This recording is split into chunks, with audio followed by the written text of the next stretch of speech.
Am I live, BK? I love this. Okay, okay.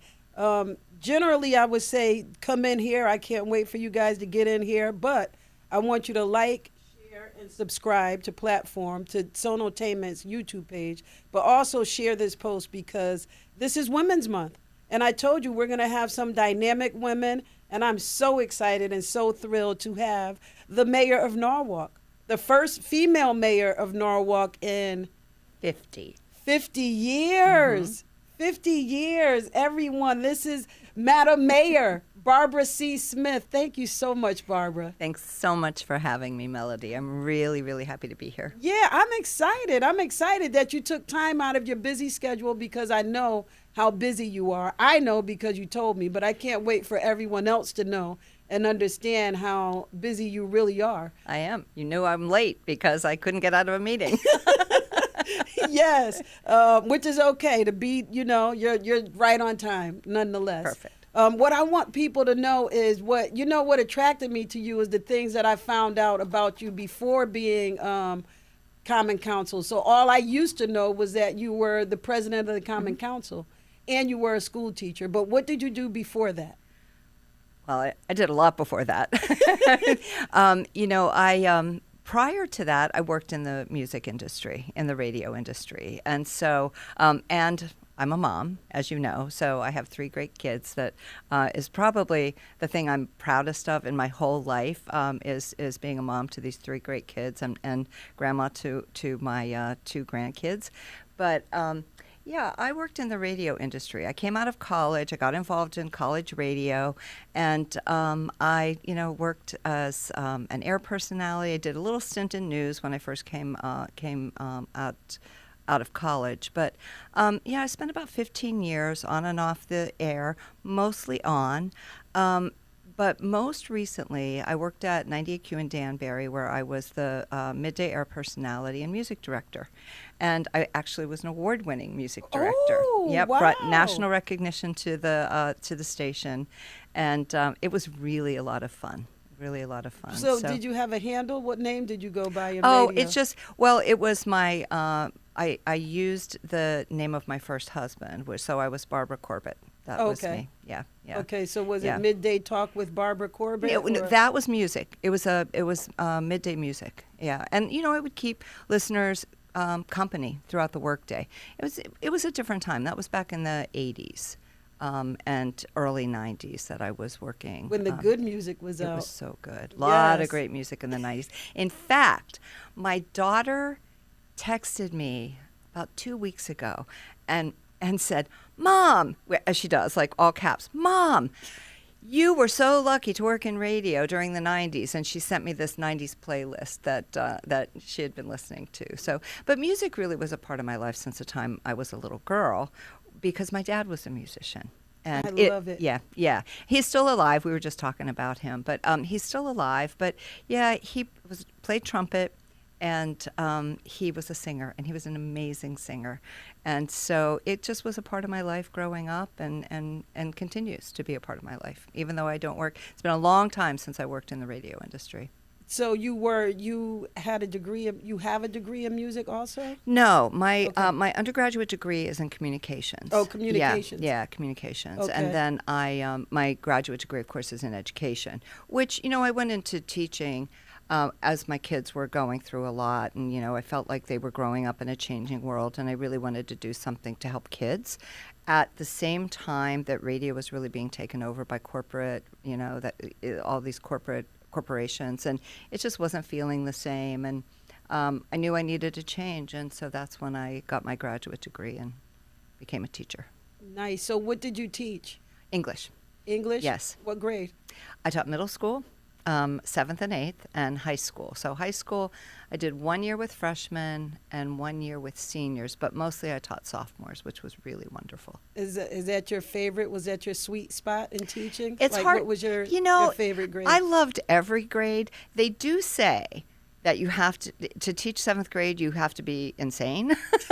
Teachers say that, so I'm not the only one saying it, because there is part of that. 7th grade, they're just really going through so much. But I will say that, yeah, it was challenging, but it was some of the best times of my life. Just having so much fun with the kids. It was fun. So. You know what I like? So this is what I really love about your background. I'm not going to say like what I love. So you were in radio, Mhm. in education, and Mhm. also served on the Common Mhm. Council as president. Mhm. Now you're the mayor. Always serving people. You see Yeah. this like you're in the Yeah. service business. Yeah. Like and so how do you think everything ties in together? Like your radio background, your teaching and Common Council? Well, it absolutely does, and I think that when it came time to make the decision as to whether or not I was going to run, and my husband and I talked about it, I knew that all of those experiences came together to really prepare me for this job, the communications aspect and talking to people and enjoying talking to people, Right. right? So that's the communications and radio side. The teaching side, I have to say, it's honestly probably what prepared me most for this job. Because when you're teaching, you have 26, 28 kids with different needs and different, sometimes competing needs, and having to manage all that. And it's very much like managing a constituency, a community. You want to make sure that people feel heard. You want to meet their needs, but and wants too, So I really learned how to do that. At the same time, because this is a very solemn job with a great weight. And sure, there's fun times to being a mayor, and getting to talk to people and go to events, but it's a very solemn job. And I feel like that part of teaching, it's like there's always more put on your plate, more and more and more. And, and teachers just, what they do is they just, despite the stress, despite the demands, they close the door and just work with kids and meet the kids. Yeah, meet the kids where they're at. So it really did help prepare me. And then, of course, having served on the council for 8 years and working so closely with the different departments, and just the amount of time I spent on the council, just really, I walked in and I was ready on day one. I had the relationships with the staff, and I knew what the issues were and the challenges, and ready to face them. So did you teach at the same time you were on the council? I did. Okay. I did, yeah, for 3 of the years that I was on the council. Yeah, that was an interesting time because I would be up at 5, and that's when it was before the pandemic when all of our meetings were in person. So I'd get home around 4 o'clock, make dinner, have dinner with my family, and go off to a meeting. And there were usually like 8 to 10 meetings per month. Okay. So yeah, it was a lot. But What I'm a made you hard get worker. into- I'm a hard worker. Clearly. Yeah. Because to do both, first of all, radio's not easy. People think it's easy. There's a lot of preparation, Yep. and regardless of how you feel, you have to show up. You have to show up. with the same energy. You can have a bad Yep. day, a bum day, but all your listeners don't want to get depressed with you. It's true. And it was live radio, and long before any kind of digital music. And so it was really about connecting with listeners and being there for people who were listening at work. Yes. Yeah. Yes. And it really was a public service job. Really, really was. It is because radio, we know music gets us through a lot. It sure does. And the personality that we're listening to helps us get through it. Mhm. You're celebrity. That's like a celebrity. Because a lot of times radio hosts, they make appearances, they host Yep. different galas or different events, hosted by Barbara Corbett, from, what was it called? It was 98Q in Danbury. 98Q. Yeah. We had a radio station with Danbury, with college, WXCI. Oh, yeah. Okay. Dolo and I, and we called it Project Connecticut. So we've always been into music, and what we did is we gave artists the opportunity to get on the radio, get their music Fantastic. played on the Yep. radio. And actually, one of the DJs, he hit me, DJ Big Mike. He's doing very well. He's doing these big, giant concerts. He has Cardi B coming to Bridgeport. He has, who else does he have coming, BK? Do you know? Meek Mills. Like he has a bunch That's of big awesome. top Yep. mainstream, but he started watching Dolo and I, and he just reached out to me behind the scenes and told me that when he was packing groceries in the supermarket in Danbury, he would be on the sidelines, listening to us. He remembered when we brought Fat Joe and a number of other people to Danbury to the radio station. And that moved me because you don't realize who you're impacting on radio, So true. and or who you're inspiring on radio. Mhm. There's probably a bunch of people who you've inspired that wanted to be like you, wanted to host, the midtime music or the, you know what I mean? It's certainly possible. Yeah, it is. Yeah, yeah. It is. So so tell me how, when you were teaching, did that help you get more patience and perseverance? And, like, what did that bring to Barbara that you brought along to the Common Council and then into mayorship? I do think so. I think the biggest thing, and I also think being a mom and raising teenagers specifically Absolutely. contributes to this, but I do have this ability to pivot. Okay. When things are coming at me, instead of getting all, like upset or angry, I'm able to just take a breath and just say, let's go this way. Okay. Let's face it in this direction, or let's address it this way. So I do have this ability to pivot, and I think that's something that I really learned in my teaching career. Okay. Yeah. So as far as Common Council, you didn't walk in as president as Common Oh Council. gosh, no. So Oh how gosh, did you no. get there? Oh yeah. So, we've talked about this, outside of this podcast, but it's my dad who instilled in me the value and the importance of public service. He never ran for office, but he always found ways to give to his community. And so, it's something that was always important to me, sometimes hard to do when you're raising kids, but after the 2016 election, I just really felt that we needed more women's voices anywhere in government, everywhere. And I didn't even think I would run for office. I just thought I'd maybe learn to run a campaign or be involved in some way. But one thing led to another, and the right person called and asked if I'd consider running for the Common Council. We now call it the City Council. And even then I was like, well, okay, if this person's asking, okay, fine, I'll do it. Okay. So I didn't know anything when I first came on the council. I read the paper all the time. I knew who was on the council. I knew who was on the Board of Education. I would read the articles, but I really didn't know much about really how the city operated. And so it just was really, the first year I just really took it all in. And I had such an interesting experience because I think about that first year. The two people I learned the most from were, one, the youngest member of the council, which was Eloisa Melendez, Okay. a young woman who is just, an incredible person.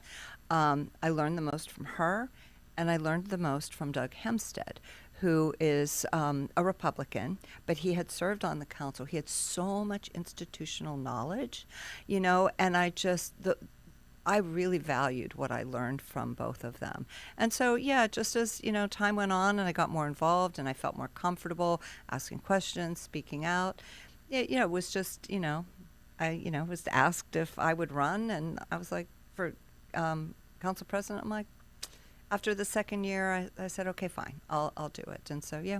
And you were elected after the second year? After my second year, yeah. Oh, wow, yeah, that's great. Yeah, That speaks yeah. volumes of Yeah. your past 2 years, your first 2 years. Yeah, yeah. That's good. Yeah. So what did running for Common Council, so it's called City Council It's now City Council with the charter revision that was approved okay. in this most recent election. Yeah, so it's now City Council, which is much more updated. Common Okay. Council kind of, Right. Yeah. I'm just used to Yeah. hearing Common Council, but City Council Yeah. does make more sense. much more updated. So what was running for president? did you have to get signatures? or No, just a bunch of votes? it's just getting the support of the members of the council. Okay. Yeah. All right. So now going into your mayorship, what made you decide that you want to run for mayor? It was the same thing. I never had any intention of running for mayor. It wasn't a goal that I had. never woke up one day and said, I think I'll run for mayor. It was, again, that taking that step of courage when I recognized that I was the right person for the job. And just like we talked about, my experience in communication, my experience as a teacher, my experience on the council, that I really was prepared to lead on day one. And like if you had asked me a year before if I was wanting to run for mayor, my answer was, why would I want to do that? Right. Because it's, I am a compassionate and loving person. And sensitive, but not, Overly sensitive. not overly sensitive. Right. But I'm like, it takes a lot to want to be in a public space like this when times are so divisive and people can be mean. Right. And so, to be honest, I say this prayer every day where I put a robe of white light around me, and just as protection, and Nice. that's what I do. That's good. That's a good visual. And I work to lead with compassion and courage. That's great.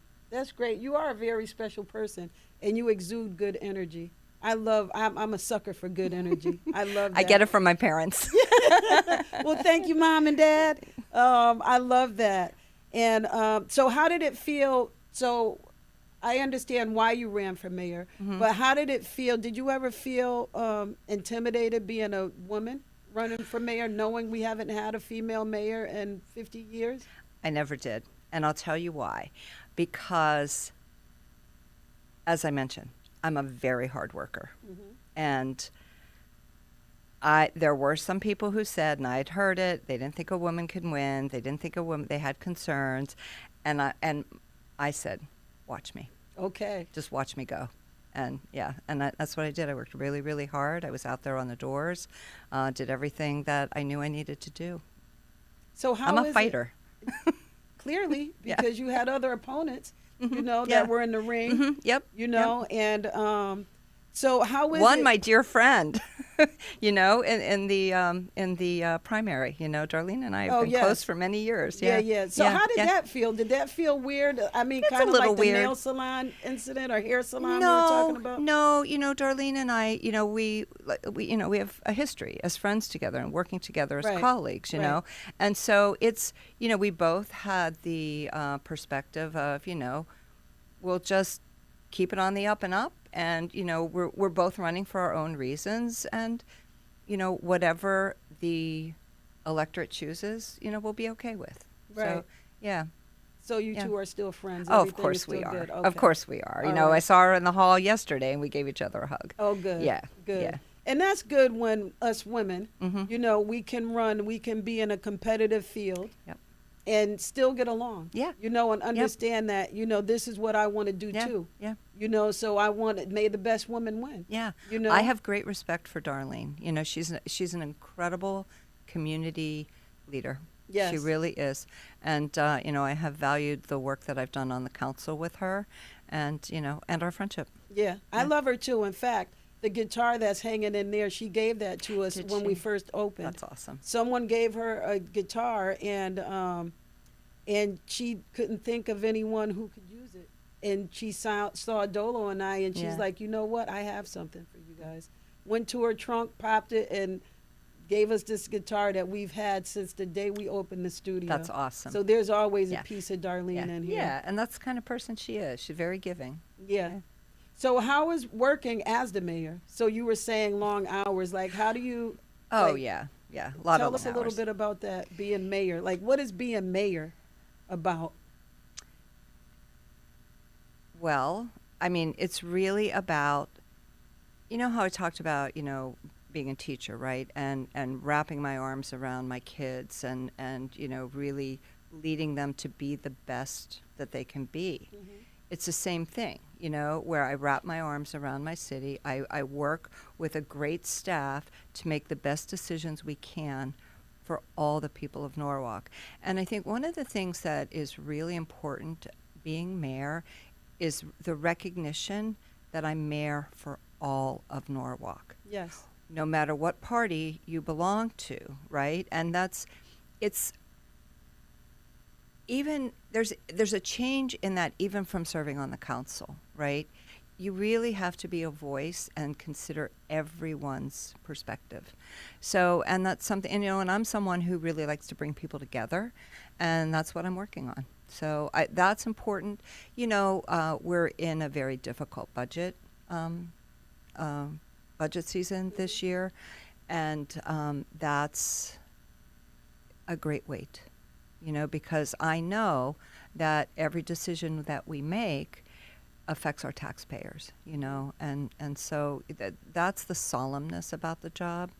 But yeah, but my days are, my days, I'm in every day at 8:30, and some days I don't get home till 10:30. Oh my But goodness. I live pretty close by, so sometimes I can go home and have a bite to eat for dinner, and then go back for a meeting.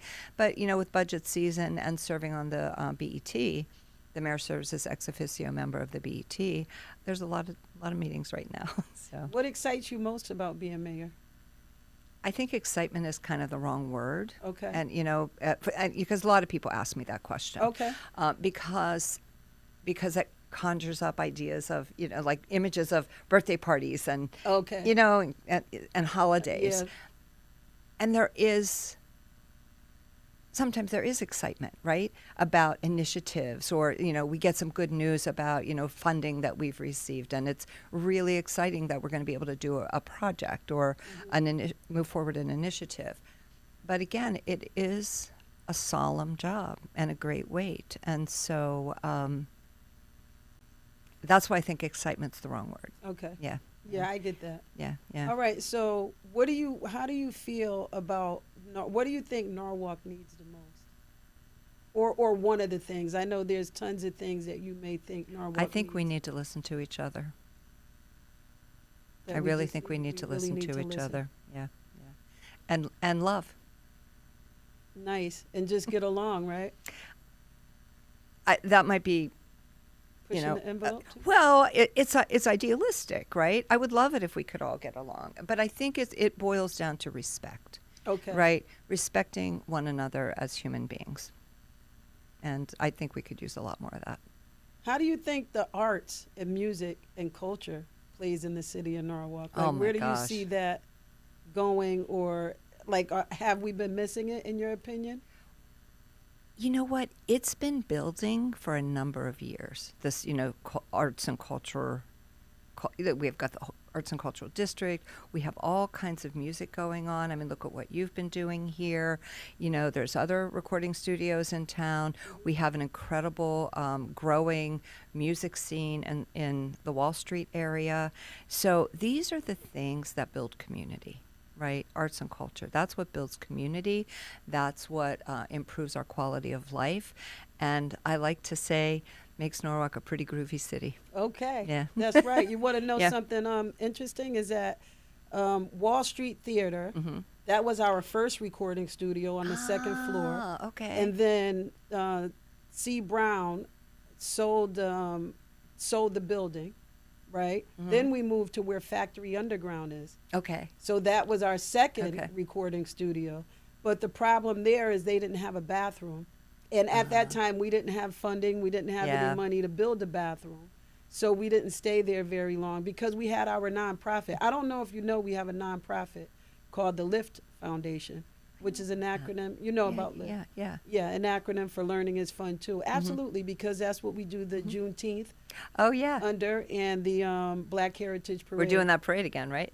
Absolutely. Awesome. Absolutely. Yes, September second annual. 26th. Okay, That's right, great. second annual. And our second annual Juneteenth Carnival Great. At Vets Park. So, Hopefully it won't be so hot I this know, year. Yeah, that was my brutal goodness. last year. yeah, so that's why I'm so happy that they passed it for us to go an additional hour. Yeah. Because people came out late. It was Yeah, a yeah. heat wave. Yeah, it was. Like, we could barely survive. Yeah, it was brutal. It was, oh my goodness. So, but Juneteenth falls where it is. Yes. And that's why we're not upset that we're doing the parade September 26th, because it's a little more cool as Yeah. fall. Yeah, We that's good. won't pass out if we're, marching around the block and whatever. Yeah. So how do you balance all your growth? Growth. Yeah, What? so with the growth and development with protecting the Oh, heart and the okay. character of the Yeah, city. yeah. So that's so challenging, because we're living in a time where, affordability is, it's really at a crisis, Yes. for and it's easy to think that, we're just dealing with it here in Norwalk, but it's a global crisis, right? So I think that, one of the things, and I've been talking to the planning and zoning um, staff as well as the commissioners, to just be really, really focused on gentrification. Because the plans with the transit-oriented development, which is good, we want to have development around transit districts, but it's had a real effect on the community in South Norwalk. So I really have been talking a lot with the staff about being more mindful and considering that because we're going to continue to grow. People want to come to Norwalk, Right. and and then there is it's about balancing. It's about balancing growth with responsibility and considering the people who live here. Really the people who live here. And again, it's one of those things where you have so many different people who have so many different opinions and Right. thoughts about it. There's a lot of people who are like, they're thrilled about the growth and development. Other people are really angry. Right. And so that's where I say I think we really need to sit down and listen to each other, work together to find the solutions, and be mindful and respectful of our Why are they community. so angry? I mean, because I would think, I mean, being here in Norwalk, like I'm happy that people want to come to Norwalk and they want to live in Norwalk Yeah. and Norwalk is growing. Mhm. Because I hear that too. Even from, from my friends, they're like, where's everyone going to go? And where's they're building all these buildings and development, but they're building them for a reason. Yeah. Change is hard. I think that that's really what it boils down to. And I think that the people who've lived here a long time, no matter what part of town you live in, right, you see your neighborhood changing. Right. And it's hard. It's hard for people. I'm an odd person in that I thrive on change. But I understand why people feel that way. But again, I think we could be a little bit kinder about expressing Right. expressing how we feel Right. about it. Yeah, that was the clean way that I put it. Because that's not exactly what they Yeah, I said and how know. they say it and how they verbalize No, it. it sure isn't. They're really upset. But Yeah. people like me, I think I thrive on change as Yeah, well. yeah. Because I had to Yeah. and I have to. Especially in the industry where every 5 minutes there's a new gadget coming out. Oh, and yeah. a client will come in and say, "Oh, you guys don't have that, so now we have to go get Yeah. that." And just doing different events and meeting people and dealing with all kinds of people, just like you said. Yeah. And I like to make people happy. I'm not a people pleaser, but I like to see happy people. Of course. I Of like course. to see happy people. Yeah. And but I don't understand why they're so unhappy, because if we don't change, if we remain the same, then we're not growing. Yeah, and I will tell you something. I grew up in a small coal mining town in western Pennsylvania, and there was a small city nearby, and our community died. It died. There was no investment, there was no growth, there was no, the town is the city's Johnstown, Pennsylvania, Okay. and they didn't want to incorporate. There was like all these different parts of the town, and they didn't want to incorporate. And had they incorporated, they could have attracted more businesses, and so it's that mindset. They didn't want to change. And when it was a pretty thriving small city of maybe 18 or 20,000 people, and now there's like 11,000. Oh, Now there's like 11,000 people that live there. So having seen that, and knowing that, What my can happen? community died, and it's a very depressed part of the country now, that was thriving when I was a kid. You don't want to see that happen. Wow. Yeah. I We're never- lucky that people want to come to Yeah, Norwalk. I never and, thought about that. That some communities do do die Yeah, if they don't they thrive. sure do. You know, Yep. I never thought about that. I just thought about us being outdated, or not being updated, like common council Oh, yeah. versus city council. Yeah. You know, we're late on a few things, but I'm happy that we are a city that has been moving forward. You know, the previous mayor administration, they pushed a lot of things forward, and I know that there's things to come. How do you feel about the upcoming things that are proposed, like the hotel on Water Street? Yeah, and I know there's a lot of controversy around that one too. But I think that because there's commercial, right, office space as well as hotel, one of the things that will do is bring foot traffic during the daytime to the Washington Street area, which we know has been struggling recently. So there are also, if you really look at the plans and listen to, the planning and zoning meetings, there's a lot of requirements that will improve flooding in that area. And we know flooding on Water Street has been a problem for decades. That's tidal flooding, And then when it mixes with stormwater, that's when we get, when tide's high and stormwater, that's when we really can get go the swimming. problems. Yeah. We But can it's swim on Water decades. Street. It's been like that for So decades. how could can it be fixed? Can something like that be fixed? There's Because it's been years and years, like you said, decades. There of was this. a study a couple years ago. One of the things that was recommended was raising the road, and you can imagine how expensive something like that My would be. goodness, I mean, it has to be- billions of dollars. I was going to Yeah. say Yeah. at Yeah. least $1 billion. So I think we're looking. We have some flood resiliency study. We received some grant funding for flood resiliency, and so we'll study and keep looking at how we can we can improve that situation. But I think coastal areas throughout the entire country, throughout the world, are seeing sea levels rise, and Right. So to raise the road, do they just put more tar? Like I'm not an engineer. 12 I'm not an engineer, so I'm not gonna Okay. I'm not gonna pretend to know how I would to answer that question. But that was a recommendation, and especially on our evacuation routes too. Right. Yeah. because that's And is that I'm not sure because I wasn't on the meeting, but is that moving forward, the hotels and everything? It was the approved. plans? Planning and It was Zoning approved? Commission did approve it. Yeah. So when will it be? What's the I imagine it'll ETA? take a couple years. Yeah. Yeah. I don't have the details on that. Yeah. Things are going up. Do we have any questions out there, BK? That I'm not? Because we're just going away. I love it. I knew this No. would be a great conversation. Yeah, we don't have any questions per se, but we do have a comment just showing you guys some love right here. Oh, okay. Thank you, ladies, for your service. Thanks, Cheryl. Yes, thank you so much. We appreciate that.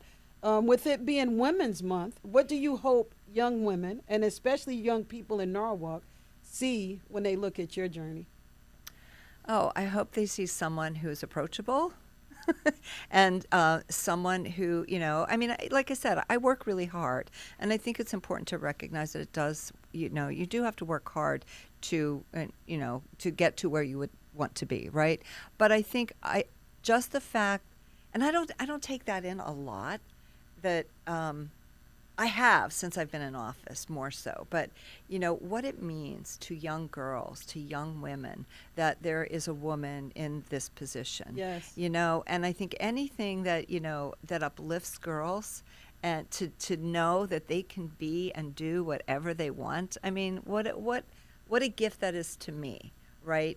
That I can, help them recognize that they have that within them. Right. Yeah. Because they seen you. They seen you as a teacher, and now the mayor. I think that's awesome.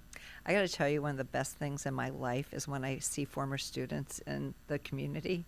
It's the best. Oh my goodness, I Yeah. could imagine. So where did you teach? What I school? taught at Ponus. Oh, I you was at taught at Ponus Ridge Middle Ponus. School. Yep. I was there for 9 years, and at Norwalk High School. Oh, nice. I went yeah. to Ponus. Did you? Yeah, I went Yeah. to Ponus when Mr. Jarvis Okay. and Mr. Vaughn was the Yeah, principals. yeah. Long time ago. That was long time ago. So my principal was Linda Sumter. Oh, okay. Yeah, I remember yeah. Miss Sumter. Yeah. Nate's wife. Yeah. Isn't he on the Common Council? He's also? on the police commission. Oh, he's on yeah, the police commission. he was on planning and zoning, but he termed out, and so now he's serving on the police commission. Yeah, he's a very, very dear friend of mine, and Okay. Linda too. And Linda, I say a prayer for her every day. Yeah. Yeah, Yeah. yeah, Yeah. I wish her well. yeah. So when your time is over in office, well, first of all, two things before I even ask you that question is so the term is only 2 years. It's a 2-year term. Yeah, right now it is. And when I decided to run, I did commit to running for a second term. So I will definitely run the next for the next election, not this year, obviously, but next Right. year. After that, though, it's a 4-year term because that's what was approved with this new charter revision. So the they voters did approve it. approve a 4-year term. So I'm not saying what I'm going to do right now. That's still, 3.5 years away. Right, right. So, but yeah, that's what it would be, a 4-year term then. Because I Yeah. would imagine like 2 years go by like that. Oh my gosh. So what? And there's so much to do. I Right. have a lot of initiatives and, things that I'm looking at, shifting and changing. And we know government can be a behemoth, right? So yeah, what can you get done in 2 years? Not much. Right. Yeah. So I don't think I'm opposed or mad. I think I may have voted for that because that was one of the Yeah. questions when we voted, Yes, right? it was. For a 4-year Yes, term. it was. Yeah, because once you get in and you get your office together, then that's it. Yeah, and this is something that I can't, because campaigning requires a lot. A lot of door knocking and going to events and meeting people and fundraising, and to be doing this job at this level with the time commitment and the having to be available 24/7. It seems absurd, to be honest, to have to do this again next year. Right. Yeah, yeah. That's crazy, Yeah. and it's no joke. Yeah, and we were really, if I'm not mistaken, the last city in the state of Connecticut to go with a 4-year term. There are certainly, smaller communities, smaller cities that have the 2-year term still, but in terms of a modern city, yeah, we're one of the last. So I do believe that the 4-year term was the right thing to do. So yeah. how early do you start campaigning? If I'm not mistaken, I'll have to start, let me think, next year. I'll probably have to start at the end of this year. Really? Yeah, yeah. Right before the holidays, start thinking about it. That's just so Mhm, crazy because it goes by so fast. So and, fast. And you campaign for an entire year? Yeah, pretty much. I mean, I started in March last year and, all the way through Election Day. Wow. So what I was going to ask you is when your time is over, what do you hope your legacy will be? You kind of answered that with what you want girls to see, but what do you think your legacy will be? I don't really, it's hard for me to think of leaving a legacy because it's just me. Okay. It's just me, Barbara Smyth, But I do hope that, I don't know. Like I said, when I intend to lead, and I am. This is me, leading with compassion and courage, and bringing our community together. I think that I'd just like to know that I made a difference in, in just bringing us together. What gives you hope about Norwalk? Oh my gosh, the people. There's so many amazing people, like you. Thank you. But really, so many beautiful, amazing people. And I love the diversity of Norwalk. And we say that all the time, right? Right. It's our best asset is our diversity. Mm-hmm. And I think that, I really want to uplift all of our community. So, yeah, that's what's important to me. Let me ask you something before we close out about small businesses. Mm-hmm. How do you think the city can help small businesses thrive better? Yeah. So, all these events that we've been doing. There was this recent one, the Melt, on Wall Street. Okay. The businesses did so well. They are so happy. So events that bring community together and draw people into our small businesses, that's something that I think is one way to help small businesses. And I think that anytime there's events that, we as a city can help in terms of getting messaging out there.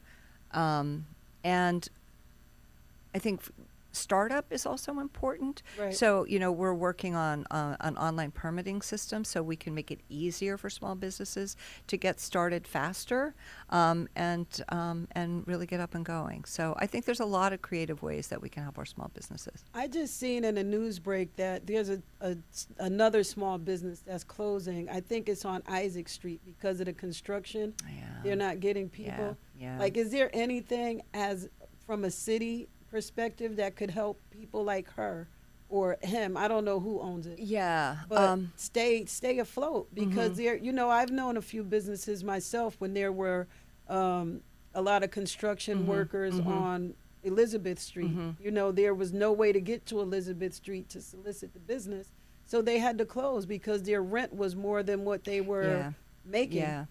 The construction is really challenging. I will tell you that we spoke to our chief of economic and community development to see if there's a way that that department can help find a space for. It was, excuse me, Rebel Daughter. Oh yeah, that's what it was.